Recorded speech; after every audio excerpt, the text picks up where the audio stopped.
Shalom. Sungguh sukacita hari ini bisa bersama-sama kita berkumpul kembali. Mari kita berdiri bersama-sama, kita dapat menyembah Allah yang bekerja dengan cara yang melampaui akal manusia. Kita masuk di dalam ibadah kita dengan satu pengakuan. Pertolongan dalam ibadah kita pagi ini adalah dari Tuhan Allah yang menjadikan langit dan bumi, yang memelihara kesetiaannya sampai selama-lamanya dan tiada meninggalkan perbuatan tangannya. Turunlah atas kita sekalian anugerah dan damai sejahtera dari Tuhan Yesus. Amin. Coba silakan duduk. Diakan Ernest akan menyalakan lilin keempat di minggu Advent yang keempat ini. Lilin ini melambangkan kasih Tuhan. Ketika kita menyalakan lilin sebagai tanda kedatangan terang Kristus,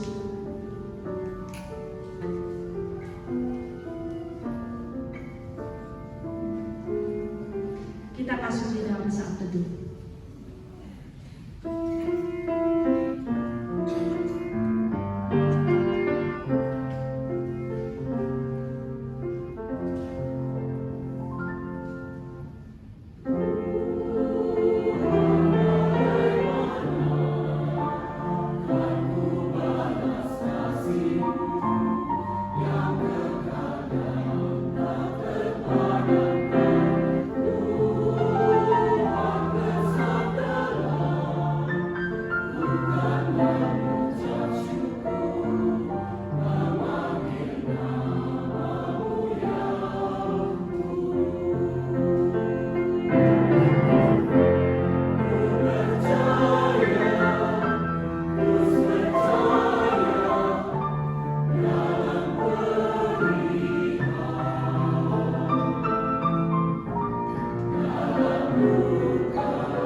Mari kita memberi salam kiri kanan kita, selamat beribadah. Kita berdiri bersama-sama, kita akan membacakan Alkitab kita. Sebab itu Tuhan sendirilah yang akan memberikan kepadamu suatu pertanda. Sesungguhnya seorang perempuan muda mengandung dan akan melahirkan seorang anak laki-laki, dan ia akan menamakan dia Immanuel. Bapak Ibu Saudara, kita akan menaikkan pujian mengagungkan nama Tuhan dengan sebuah hymn yang sudah sangat tua, dan ini adalah satu doa di mana menyatakan bangsa Israel menantikan kelahiran penebus. Kita hari ini di minggu Advent ini yang keempat menyanyikan pujian ini. Mari kita menyanyikan "Oh Datanglah Immanuel".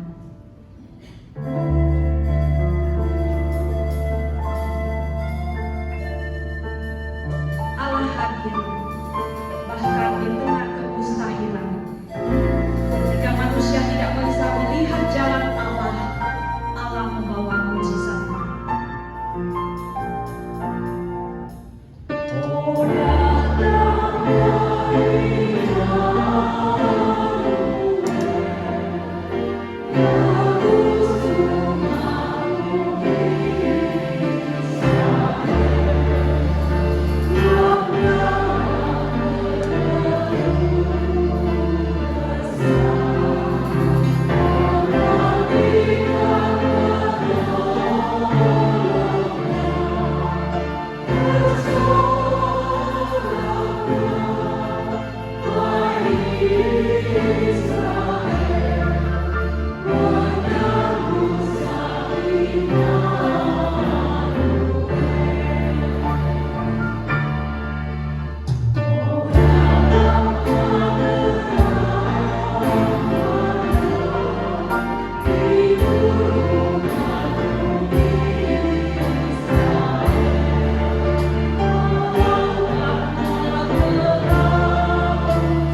sangat bersyukur. Penyertaan Tuhan sepanjang minggu yang kami lalui telah kami rasakan. Bahkan dari tadi malam kami terbaring tidur, pagi ini bisa bangun dan datang di gereja. Ini adalah karena pertolongan Tuhan, penyertaan Tuhan. Di saat kami kadang ragu, Tuhan kadang kami kurang beriman bahwa Tuhan menyertai kami. Engkau menyapa kami sekali lagi ya Tuhan lewat ibadah pagi hari ini. Engkau adalah Allah yang Immanuel bagi kami. Terima kasih Tuhan, kami bersyukur. Tuhan ampunilah dosa dan salah kami, baik pikiran, hati kami, perlakuan kami Tuhan. Kiranya Tuhan layakkan kami datang menghadap Engkau di dalam ibadah ini, bukan hanya hadir sebagai jemaat yang ingin dilayani untuk kebaktian, tetapi kami datang dengan hati rindu kepada Tuhan, mengalami hadirat Tuhan, melayani Tuhan dan pujian kami lewat doa kami ya Tuhan. Mendoakan gereja kami di dalam rangka Natal ini, ada banyak perayaan Natal. Tuhan memberkati dan telah kami lewati beberapa Natal ya Tuhan, baik untuk remaja kemarin maupun Natal sekolah minggu dan semuanya. Tuhan, kami bersyukur atas kebaikan pertolongan Tuhan, semuanya boleh berjalan dengan baik dan memuliakan Tuhan. Kami kiranya berdoa juga untuk Natal tanggal 25 nanti, biarlah seluruh jemaat boleh hadir dan kami bersama berbakti di dalam ibadah Natal tanggal 25. Tuhan, kami menyerahkan ya Tuhan, bukan rutinitas kami merayakan Natal, tetapi hati kami semakin diperbaharui tahun demi tahun, mengingat bagaimana Tuhan yang datang menjumpai kami. Tuhan, Engkau adalah Allah yang melakukan banyak hal dengan cara yang melampaui akal kami Tuhan. Kau menolong pergumulan kami, dan saat ini pun kami membawa pergumulan jemaat yang sakit Tuhan, baik di rumah maupun di rumah sakit. Tuhan lawat, Tuhan jamah, Tuhan berikan kekuatan dan kesembuhan. Kami mendoakan jemaat yang sedang mencari pekerjaan, yang dalam kesulitan ekonomi hari ini. Tuhan juga lawat, Tuhan berkati, Tuhan cukupkan Tuhan, agar kami dapat menaikkan syukur kami kepadamu. Kami menyerahkan jemaat Tuhan yang di dalam pergumulan keluarga. Tuhan juga kiranya hari ini ketika kami menyalakan lilin kasih, ada kasih Tuhan mengalir di dalam keluarga demi keluarga, memulihkan keluarga demi keluarga jemaat-Mu ya Tuhan. Kami percaya Tuhan, Engkau menyatakan kasih-Mu kepada kami. Tuhan mau kami juga mengasihi satu dengan yang lain. Tuhan berkati bangsa dan negara kami, di tengah masih banyak orang yang sedang membutuhkan bantuan karena bencana-bencana yang terjadi, baik di Sumatera, di Aceh maupun di berbagai daerah yang lain. Tuhan, mari Kau nyatakan penghiburan, kekuatan, damai sejahtera dari Tuhan. Tuhan, pakai gereja-gereja-Mu. Kami bersyukur GI Hope Intong boleh menyalurkan bantuan yang luar biasa untuk banyak orang yang mengalami bencana-bencana di Sumatera. Kami percaya Tuhan, semua karena kemurahan kebaikan Tuhan memakai jemaat-Mu di tempat ini. Kami berserah kepadamu, mohon Tuhan memberkati ibadah kami dari awal hingga akhirnya. Kiranya nama Tuhan dimuliakan. Dalam Kristus Yesus kami berdoa. Amin. Jemaat dipersilakan duduk kembali. Bapak Ibu, kita akan membaca bacaan Alkitab dari Lukas pasal 1 ayat 26 hingga 38. Saya bagian pemimpin P, kemudian nanti ada bagian pria yang akan dipandu oleh singers Pak Joni membacakan bagian malaikat, dan kemudian wanita membacakan ayat Maria ya, akan dipimpin juga oleh Ibu Imme. Mari kita bersama-sama membaca Alkitab ini. Dalam bulan yang ke-6 Allah menyuruh malaikat Gabriel pergi ke sebuah kota di Galilea bernama Nazaret, kepada seorang perawan yang bertunangan dengan seorang yang bernama Yusuf dari keluarga Daud. Nama perawan itu Maria. Ketika malaikat itu masuk ke rumah Maria, ia berkata, "Salam, hai engkau yang karunia, Tuhan menyertai engkau." Maria terkejut mendengar perkataan itu, lalu bertanya di dalam hatinya, apakah arti salam itu? Kata malaikat itu kepadanya, "Jangan takut, hai Maria, sebab engkau beroleh kasih karunia di hadapan Allah. Sesungguhnya engkau akan mengandung dan akan melahirkan seorang anak laki-laki, dan hendaklah engkau menamai dia Yesus. Dia akan menjadi besar dan akan disebut Anak Allah yang Maha Tinggi. Dan Tuhan Allah akan mengaruniakan padanya tahta Daud, bapa leluhurnya, dan ia akan menjadi raja atas kaum keturunan Yakub sampai selama-lamanya, dan kerajaannya tidak akan berkesudahan. Kata Maria kepada malaikat itu, Bagaimana hal itu mungkin terjadi? Karena aku belum bersuami. jawab malaikat itu kepadanya, Roh Kudus akan turun atasmu, dan kuasa Allah yang Maha Tinggi akan menaungi engkau. Sebab itu anak yang akan kau lahirkan itu akan disebut kudus, Anak Allah. Dan sesungguhnya Elisabet sanatmu itu, dia pun sedang mengandung seorang anak laki-laki pada hari tuanya, dan inilah bulan yang ke-6 bagi dia, yang disebut mandul itu. Sebab bagi Allah tidak ada yang mustahil. kata Maria, Sesungguhnya aku ini dapat Tuhan. Jadilah kepadaku menurut perkataanmu itu. lalu malaikat itu meninggalkan dia. Puji Tuhan. Bapak Ibu, ada paduan suara malaikat Tuhan yang memuji Tuhan pada malam Natal itu. Mari pada pagi hari ini kita pun akan bersama-sama menaikkan pujian kita bagi nama Tuhan. Kita nyanyikan dengar malaikat.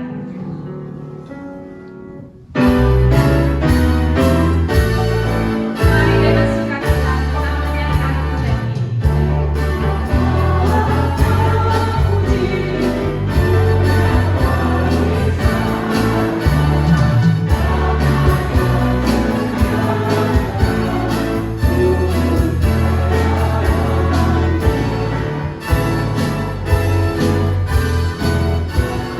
Dengar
langit dan bumi, dan kepada Yesus Kristus anaknya yang membawa Tuhan kita, yang dikandung dari Roh Kudus, melalui yang menderita secara Pontius Pilatus, disalibkan, mati dan dikuburkan, turun ke dalam kerajaan Allah. Pada hari yang ketiga bangkit pula dari antara orang mati, naik ke surga, duduk di sebelah kanan Allah Bapa yang Maha Kuasa. Dan dari sana ia akan datang untuk menghakimi orang yang hidup dan yang mati. Aku percaya kepada Roh Kudus, gereja yang kudus dan am, persekutuan orang kudus, pengampunan dosa, kebangkitan orang mati, dan hidup yang kekal. Amin. Jemaat dipersilakan duduk kembali. Kita akan mendengarkan firman Tuhan yang akan disampaikan oleh Pendeta Yahya Samuel. Sebelumnya kita menyiapkan hati kita, paduan suara akan menyampaikan puji-pujiannya.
bersama sekarang doa. Bapa yang di surga, terima kasih. Engkau Allah yang penuh dengan kasih dan rahmat. Engkau telah boleh menuntun kami hadir dalam bait-Mu yang kudus ini, menikmati kehadiran-Mu, dan dialah kuasa Roh Kudus akan membawa kami untuk boleh mengerti isi hati Tuhan lebih lanjut.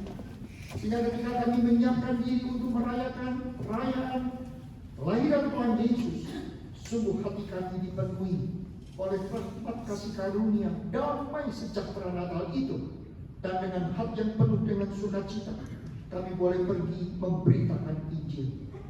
Urapi Tuhan hamba-Mu yang berdiri di hadapan kami pagi ini. Berikan dia roh hikmat untuk boleh menjelaskan kebenaran firman-Mu, sehingga di dalam waktu yang singkat ini hati kami boleh mengalami satu kebangunan dari Tuhan sendiri. Berkati ya Tuhan, dalam nama Tuhan Yesus kami berdoa. Amin. Saudaraku sekalian, kita memasuki minggu Advent yang keempat. Satu minggu di mana kita sudah mencapai satu saat.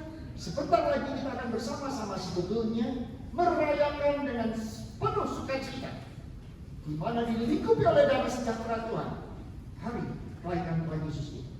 Dan pagi ini teman-teman, kita akan bersama-sama merenungkan tema The Coming Miracle, God in the Impossible, di mana ayat dasar renungan dari firman Tuhan, renungan pagi ini akan terbaca dari Matius 1 ayat 18 sampai ayatnya yang ke-25.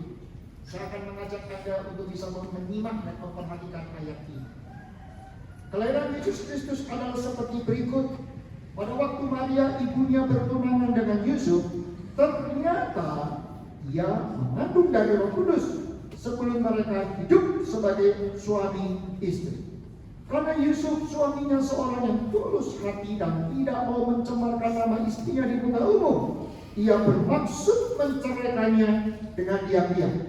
Tetapi ketika ia mempertimbangkan maksudnya itu, malaikat Tuhan nampak kepadanya dalam mimpi dan berkata, Yusuf, anak Daud, janganlah engkau takut mengambil Maria sebagai istrimu, sebab anak yang di dalam kandungannya adalah dari Roh Kudus. Ia akan melahirkan anak laki-laki, dan kau akan menamakan dia Yesus, karena dialah yang akan menyelamatkan umatnya dari dosa mereka. Hal itu terjadi supaya genaplah yang difirmankan Tuhan oleh Nabi. Sesungguhnya anak darah itu akan mengandung dan melahirkan seorang anak laki-laki, dan mereka akan menamakan dia Immanuel, yang berarti Allah menyertai kita. Sesudah bangun dari tidur, Yesus berbuat seperti yang diperintahkan malaikat itu kepadanya. Ia mengambil Maria sebagai istrinya, tetapi tidak bersetubuh dengan dia sampai ia melahirkan anak laki-laki, dan Yusuf menamakan dia Yesus. Kami di sini pembacaan firman Tuhan. Saya percaya yang berbahagia adalah setiap kita yang boleh membaca, merenungkan kebenaran firman Tuhan ini, tetapi juga mau melakukannya dalam hidup kita setiap hari. Saudaraku sekalian yang terkasih dalam kasih Kristus Yesus, dari perikop firman Tuhan yang baru saja kita baca bersama-sama, kita tahu saudara bahwa kelahiran Tuhan Yesus merupakan suatu karya Allah yang melampaui logika anak manusia. Satu karya Allah yang sangat agung dan mulia. Satu tindakan Allah yang sebetulnya dinyatakan untuk boleh memperbaharui status kehidupan anak manusia yang sudah terjerumus di dalam kegelapan, di dalam kegagalan, untuk menjaga dan mempersembahkan hidupnya tetap kudus di hadapan Allah sebagai ciptaan yang diciptakan dengan memiliki gambar dan rupa Allah, yang membuat mereka itu satu-satunya makhluk yang sebetulnya bisa menikmati hadirat Allah. Tetapi karena dosa, semua itu menjadi rusak, dan manusia kehilangan jati diri, mengenal dirinya, mengenal Allah, dan tidak bisa menikmati hari-hari hidup yang sebetulnya. Dalam rencana semula Allah menciptakan mereka itu untuk menjadikan manusia satu makhluk yang bisa menikmati kemuliaan Allah. Saudaraku sekalian, pagi ini sebetulnya saya dengan cepat ingin mengajak Anda merenungkan dua hal saja. Kelahiran Tuhan Yesus itu sebetulnya merupakan intervensi Allah dalam sejarah umat manusia. Dan yang kedua, ternyata di balik kelahiran Tuhan Yesus itu Allah yang tak terbatas, Allah yang maha berdaulat, maha kuasa, maha kasih dan maha tahu itu mau melibatkan manusia yang sebetulnya ada di dalam keterbatasan, ada di dalam kelemahan bahkan, tetapi Allah mau menjadikan manusia itu Allah untuk menggenapi janji-janji. Saudaraku sekalian, kalau kita mau jujur melihat, kelahiran Yesus itu merupakan satu intervensi yang khusus dari Allah yang tak terbatas itu, rela memasuki kehidupan kita yang penuh dengan keterbatasan. Kita semua tahu, saudaraku sekalian, Dia rela mengutus anaknya yang tinggal di dalam kekekalan, yang tinggal di dalam satu status yang sebetulnya dikatakan sebagai pencipta yang menciptakan segala sesuatu. Tapi Dia rela untuk mengkosongkan dirinya, masuk tinggal di tengah-tengah kehidupan anak manusia, yaitu Anda dan saya dan sesama kita lainnya yang ada di atas muka bumi ini. Satu intervensi yang dikatakan, saudara, diawali sejak Allah tahu manusia jatuh dalam dosa. Dia itu dikatakan mengutus nabi-nabinya untuk bisa menyampaikan bahwa masih ada satu kesempatan bagi manusia untuk beroleh satu kelepasan dari belenggu kuasa dosa. Jauh sebelum Tuhan Yesus lahir, nabi-nabi itu sudah menubuatkan kedatangan dan kelahiran Tuhan Yesus itu. Dan itu semua dilakukan, saudara, bukan karena manusia memiliki satu nilai lebih di dalam kehidupannya atau dalam perbuatannya. Ada satu nilai-nilai jasa yang kita sebut, yang bisa membuat Allah berkata, manusia sudah berbuat baik, maka aku akan menghampiri dia untuk menyelamatkan dia. Tidak, saudara. Dosa itu sebetulnya satu perbuatan yang sudah memisahkan manusia dari Allah. Tetapi Allah tidak membuang mereka. Natal itu sebetulnya satu cerita yang harus mencelikan Anda dan saya. Siapapun Anda. Mungkin kita bilang, saya lebih baik dari dia. Tapi kalau dipikir-pikir, saya lebih jahat dari dia. Siapapun Anda boleh mengatakan lebih baik atau lebih jelek dari sesama. Engkau dan aku adalah pribadi yang sebetulnya dicari oleh Allah. Saudaraku sekalian, kasihnya itu tidak dibatasi oleh gender. Kita kalau mau punya anak ya, ada orang tua sedang begini, moga-moga anaknya laki, moga-moga anaknya laki. Munculnya perempuan, saudara. Sebaliknya ada orang bilang, moga-moga keluarnya perempuan, moga-moga keluarnya perempuan.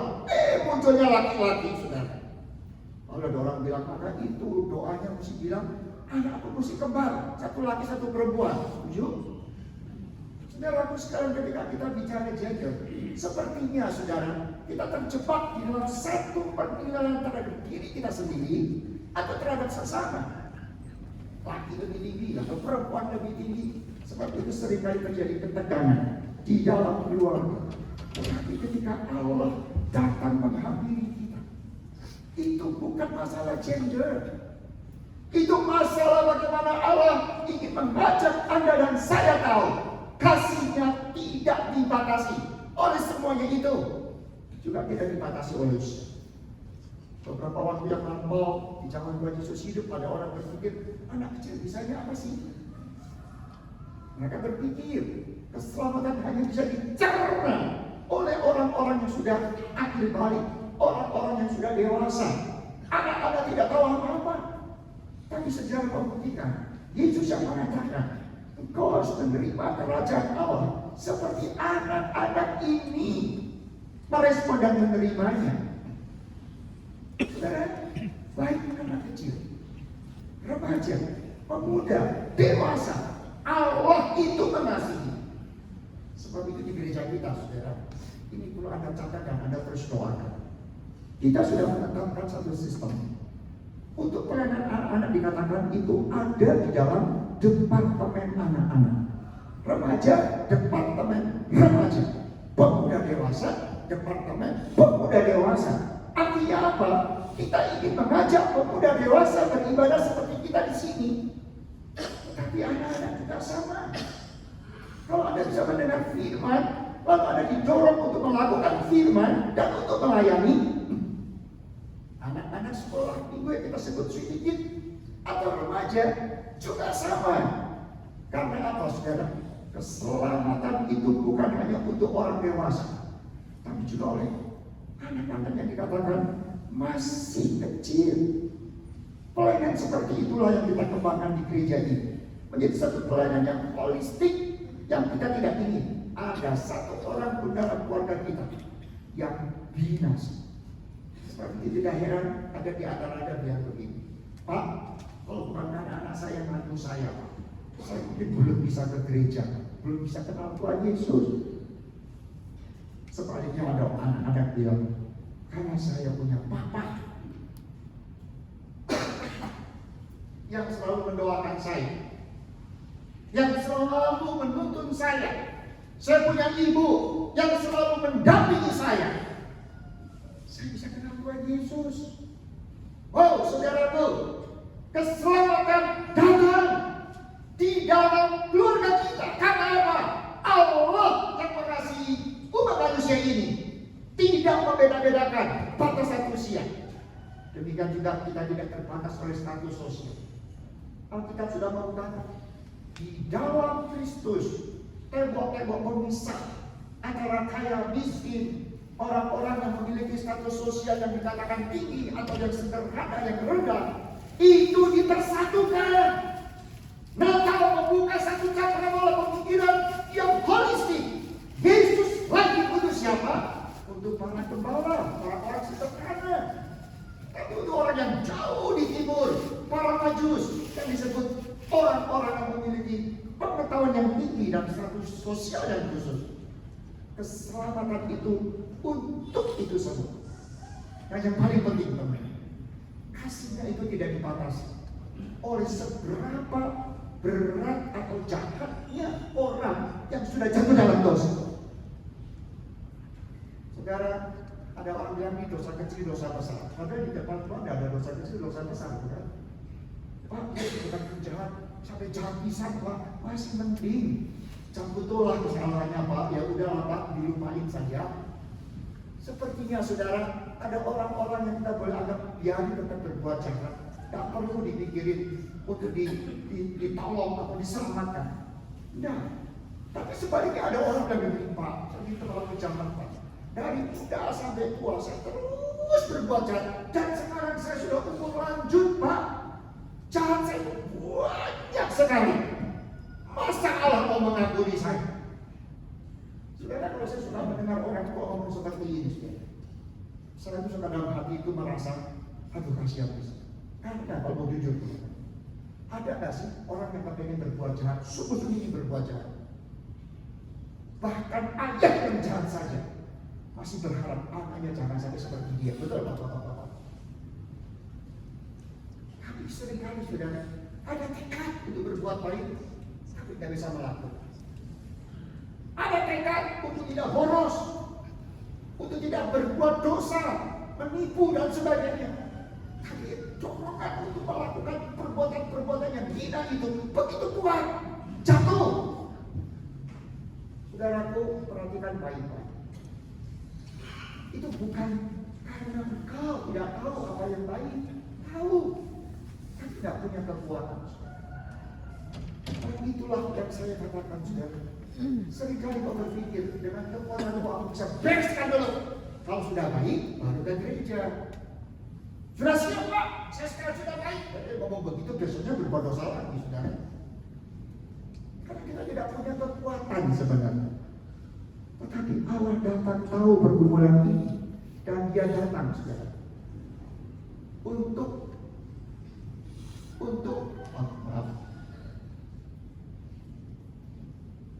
ini kita jadi salah sedikit. Nah, untuk bisa menyelesaikan masalah manusia, saudara. Jadi Allah hadir itu bukan hanya untuk mengatakan, hei, kamu berdosa kan? rasain loh, sekarang gua datang menghukum kamu. Tidak. Allah datang untuk menghadapi engkau, untuk bisa menuntut badan aku, untuk bisa membawa kita bersama tahu di dalam segala kegagalan pergumulan yang kita alami. Tuhan tetap dalam kasih-Nya ingin mengangkat kita, ingin memulihkan kita.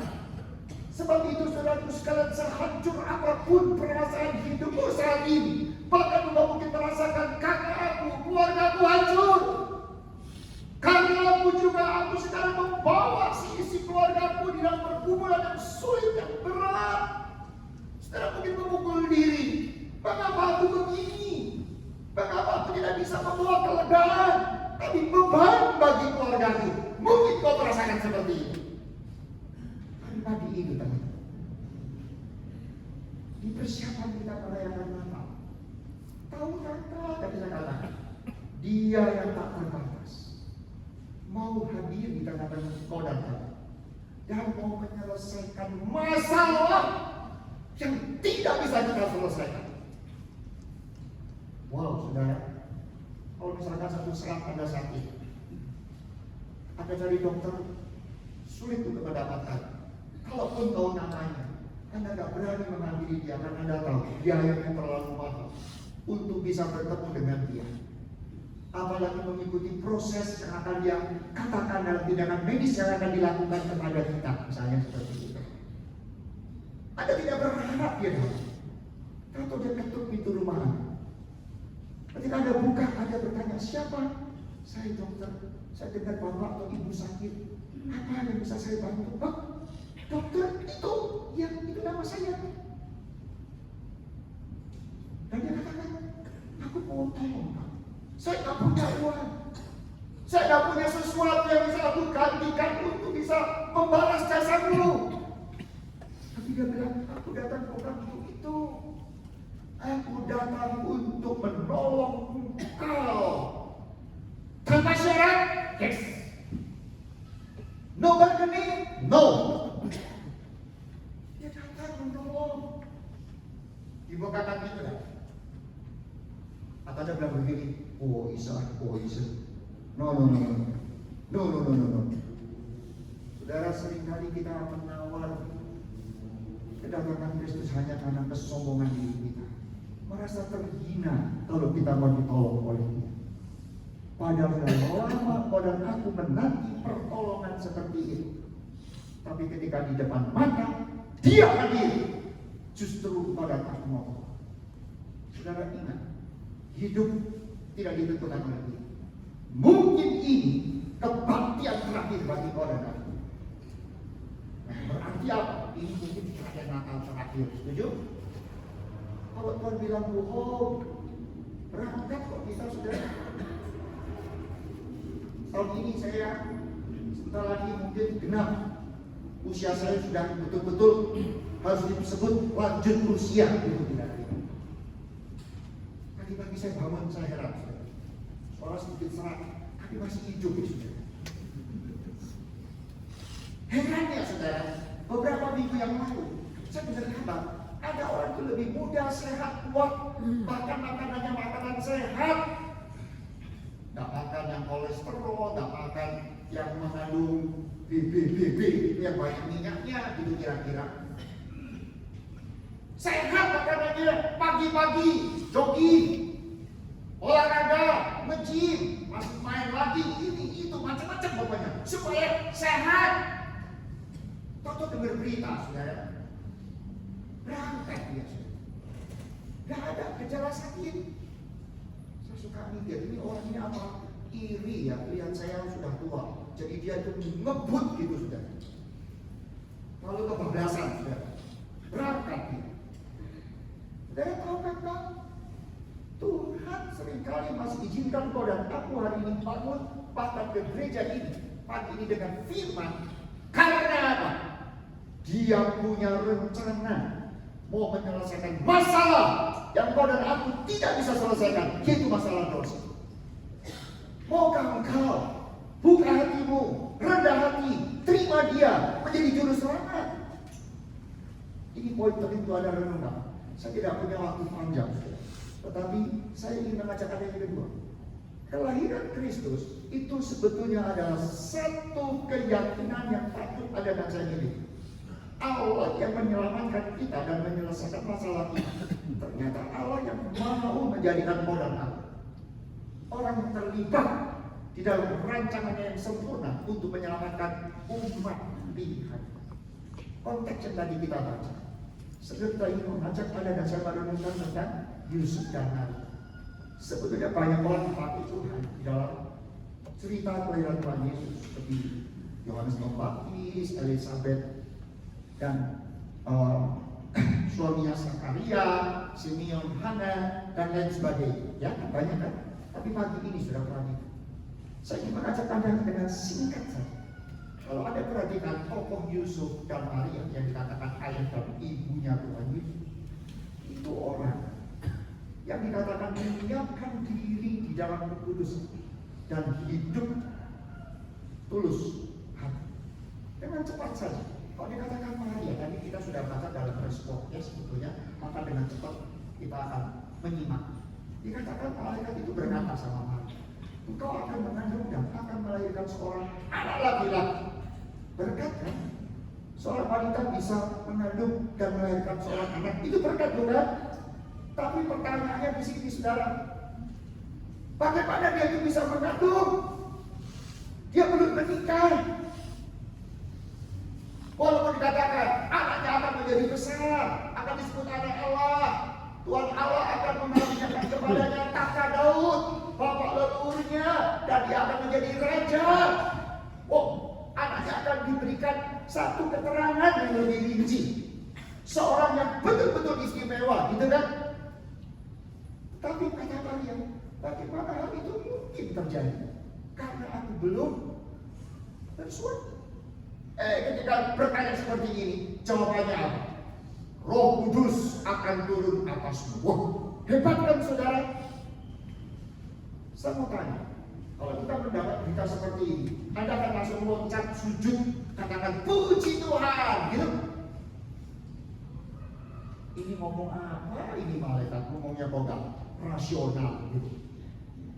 Bagaimana aku bisa hamil? Lalu kalau dikatakan dari Roh Kudus, bagaimana aku akan bertemu tunanganku Yusuf menceritakan ini? Wah, bisa syok itu Yusuf. Saudaraku sekalian, tetapi apa yang dikatakan lebih lanjut, saudara? Ketika malaikat itu kemudian mengatakan lebih lanjut keterangan bahwa dia juga mempersiapkan Elizabeth karena anaknya Yohanes yang akan menjadi pembuka jalan bagi Tuhan Yesus. Malaikat itu mengatakan, bagi Allah tidak ada yang mustahil. Lalu Maria berkata, sesungguhnya aku ini adalah hamba Tuhan. Jadilah padaku menurut perkataan. Dia belum bisa tahu banyak hal, tapi dia itu bisa mengatakan, aku tetap mau memegang kata-kata janji. Itu Maria. Kudus. Mereka tidak melakukan hubungan suami istri. Seorang yang betul-betul hidupnya meninggikan Tuhan, tapi mendapat satu anugerah yang dikatakan belum bisa dimengerti penuh. Tapi itulah Maria. Jadi ketika Anda merayakan tentang Natal, begitu Anda memerankan Maria, jangan dipikir Maria itu punya berguna, berguna berat ya. Tapi sebaliknya Yusuf juga sama. Ketika dengar Maria bilang, aku hamil. Loh, gimana bisa? Yusuf tahu Maria bukan perempuan sembarangan, tidak akan mungkin dia menyeleweng. Tapi bagaimana bisa ini? Dia bisa hamil tanpa aku menjawabnya. Saudara, Yusuf itu dikatakan orang yang tulus. Ya sudah, aku tidak tega untuk mengatakan Maria berkhianat karena aku tahu hidupnya betul-betul baik. Tapi kalau aku menikahi dia, tidak masuk di akal ini. Tidak bisa nyangka. Maka dia ingin mencelakainya diam-diam. Artinya apa? Dia memutuskan hubungan pertunangan yang sebetulnya sudah sama ikatannya di dalam pernikahan, kecuali hubungan suami istri. Dia rela mengambil risiko. Dia jangan Maria yang dituduh sebagai orang yang berzina, tapi dia yang mengakhiri hubungan itu. Saudara, tapi Tuhan itu mengintervensi, tadi saya katakan. Dia mau menyelesaikan masalah yang dihadapi oleh orang yang menimpanya juga. Baik itu masalah Maria, baik itu masalahnya Yusuf. Maka Tuhan memberi mimpi. Nah, di dalam mimpi itu saudara, singkat cerita, bagaimana Yusuf anak Daud, janganlah engkau takut mengambil Maria sebagai istrimu, sebab anak yang di dalam kandungannya adalah dari Roh Kudus. Nah, catat baik. Sesudah bangun dari tidurnya, apa yang dilakukan Yusuf? Ia berbuat seperti yang diperintahkan Allah. Jadi kedua anak manusia ini, Yusuf dan Maria ini, sebetulnya saudara, kalau kita mau jujur, mereka itu orang yang memiliki iman. Nah, sampai di sini teman-teman, saya ingin segera membagikan satu pergumulan. Iman dengan logika itu sebetulnya bertentangan nggak sih? Kalau aku punya logika, dapat pacar, dapat tunangan, lalu tiba-tiba ngomong sudah ada janin di dalam kandungannya, lalu dikatakan dari Roh Kudus, masuk akal. Ada orang bilang, ada itu kalau orang beriman jangan pakai akal, semakin mikir, jadi nggak beriman. Jadi kalau beriman nggak usah mikir. Setuju saudara? Sepertinya iman itu hanya dimiliki oleh orang-orang yang nggak berpikiran. Setuju? Wah, kalau kita semua nggak berpikiran, kita nggak bisa ketemu di sini, saudara. Betul? Iman itu tidak bertentangan dengan pikir, tetapi ini karena apa? Logika atau rasio itu merupakan anugerah Allah yang diberikan kepada kita umat yang diciptakan menurut gambar dan rupa Allah. Sebab itu kemampuan berlogika harus bisa kita gunakan secara maksimal. Bahkan kita semua tahu, saudara, iman timbul dari apa? Pendengaran, dan pendengaran akan firman Tuhan. Kalau kita dengar, kan dianalisa yang kita dengar, betul nggak? Disistematiskan di pikiran kita, betul tidak? Akhirnya kita menggunakan pikiran kita untuk menganalisa informasi yang masuk, dan informasi itu yang melahirkan iman. Loh, Pak, jadi logika sama iman tinggi mana? Nah, saudara sekalian, sebetulnya kita harus bisa menggunakan logika, tetapi dikatakan lebih lanjut. Iman itu sebetulnya melampaui logika. Contohnya, percayalah kepada Tuhan dengan segenap hati dan janganlah bersandar kepada pengertianmu sendiri. Kita harus bisa memaksimalkan daya kemampuan logika kita, tetapi tidak boleh menjadikan itu satu-satunya dasar untuk menetapkan kebenaran. Karena logika kita itu logika yang kita miliki sebagai manusia terbatas, sedangkan kebenaran itu tak terbatas dan dimiliki oleh Allah. Ilustrasi sederhana ngomong, kalau kita punya satu gelas, kecemplung di samudera lautan yang luas, di dalam gelas itu masih ada air dari samudera itu, bukan? Sebanyak apa? Sebanyak kapasitas gelas itu, betul? Tetapi kalau dikatakan gelas itu bisa mengerti seluruh air yang di samudera, pasti terjadi kesulitan. Gelas itu mempunyai kapasitas mencerna air yang ada di dalam gelas itu, setuju?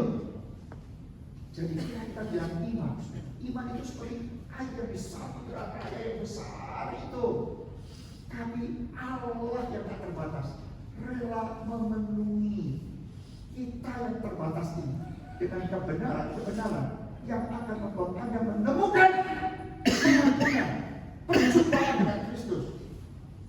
Lalu Pak, nanti ketika kita meninggalkan dunia ini, bisakah kita bertemu dengan Allah muka dengan muka? Bisa. Dan itulah saat Anda bisa mengenal Allah sebagaimana Allah yang seutuhnya. Karena Allah sudah dibebaskan dari keterbatasan, sudah diberi tubuh yang mulia. Nah, itu yang dikatakan iman. Yusuf, Maria punya pergumulan untuk bisa menerima wahyu Allah yang istimewa itu. Tapi karena anugerah Allah mendampingi mereka, menganugerahkan iman dan mereka itu mengiman. Maka kita melihat kelahiran Yesus itu terjadi melalui mereka. Saudara, saya ingin kita pulang. Jangan tinggalkan imanmu yang sudah kau miliki ketika kau pertama kali boleh mendoakan orang-orang di sekelilingmu. Mendoakan ayah, ibu, kakek, nenek, anak-anak, mantu, cucu-cucu, orang-orang yang kau kasihi.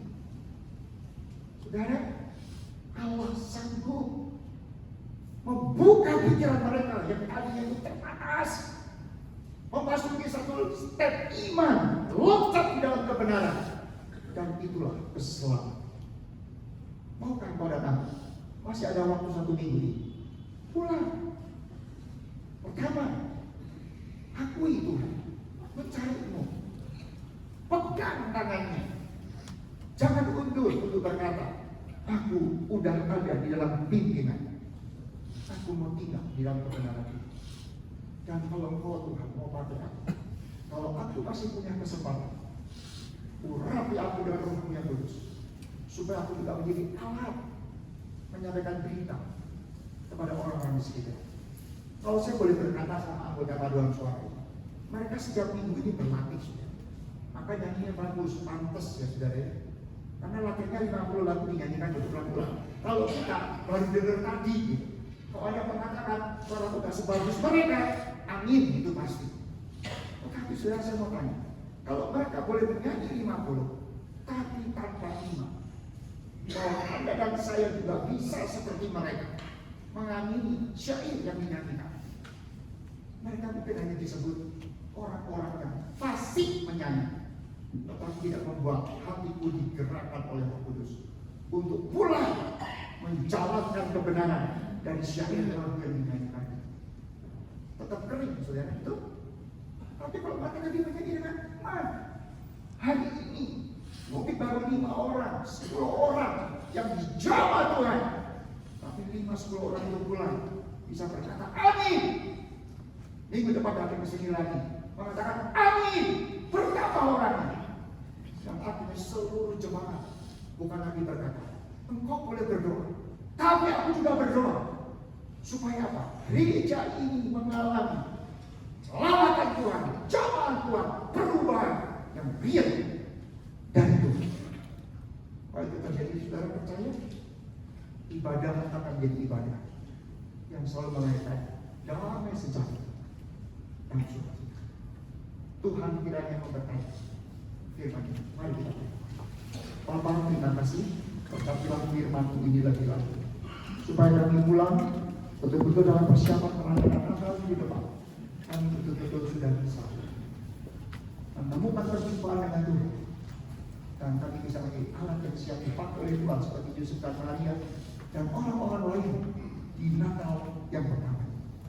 Berkati kami Tuhan, biarlah Engkau yang menyelesaikan masalah kami, Engkau yang mengangkat kami juga menjadi hamba-hamba-Mu yang Kau utus di tengah-tengah zaman yang sudah semakin tua. Dalam nama Tuhan Yesus kami berdoa. Amin. Puji nama Tuhan, kita boleh mendengarkan kebenaran firman Tuhan. Sungguh Tuhan kita adalah Tuhan yang dapat melakukan banyak hal di luar apa yang dapat kita pikirkan, yang terbaik yang Tuhan berikan untuk kita.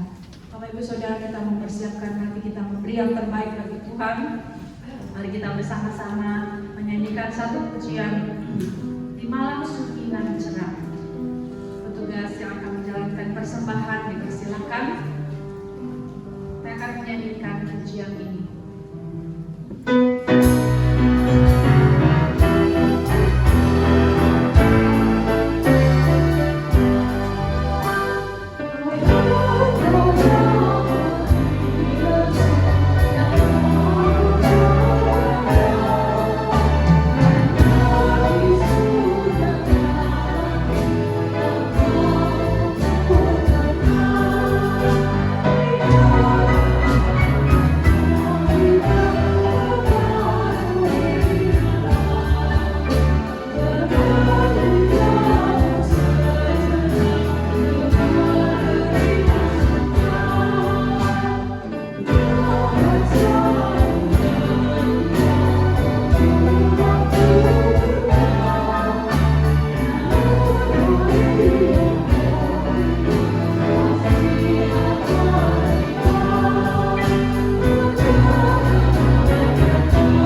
boleh bersyukur kepada Tuhan. Kita dapat membawa persembahan kita kepada Tuhan. Dan ini adalah ungkapan syukur kita kepadanya. Mari kita berdiri bersama-sama, kita berdoa. Tuhan, Engkau memberkati hidup kami. Bukan hanya secara jasmani, Tuhan juga memberkati kami lewat kebenaran-kebenaran firman-Mu. Tuhan, seringkali kami lupa dan Engkau mengingatkan kami lagi bagaimana Tuhan Engkau mengintervensi dalam hidup kami. Engkau menyelesaikan dosa-dosa kami, Tuhan, yang tidak pernah mampu kami selesaikan. Kami boleh dibenarkan di hadapan Allah. Kami bersyukur dan kami membawa korban syukur lewat persembahan yang kami berikan, biarlah boleh dipakai Tuhan untuk memperluas pelayanan-pelayanan yang ada di gereja ini. Tuhan memberkati setiap tangan-tangan sudah memberi, berkati pekerjaan, berkati keluarga, berkati ya Tuhan setiap yang menjadi harapan-harapan kami. Di akhir tahun ini kami semakin yakin kami bersama Tuhan dan Tuhan ada bersama kami. Di dalam Kristus Yesus kami bersyukur. Amin. Silakan duduk Bapak Ibu. Beberapa warta untuk boleh kita perhatikan. Kami menyambut dengan sukacita jika ada Bapak Ibu yang pertama kali hadir. Apakah boleh mengangkat tangan? Kami boleh melihat dan mengurus Asya boleh menyambut Bapak Ibu. Jikalau belum, mari kita mengundang, mengajak sanak famili keluarga kita hadir di Natal ataupun kebaktian minggu depan. Bapak Ibu Saudara, kebaktian minggu depan kita akan bersama-sama diingatkan kembali yang bahwa Allah dalam setiap langkah hidup kita. Mari kita bersama-sama beribadah.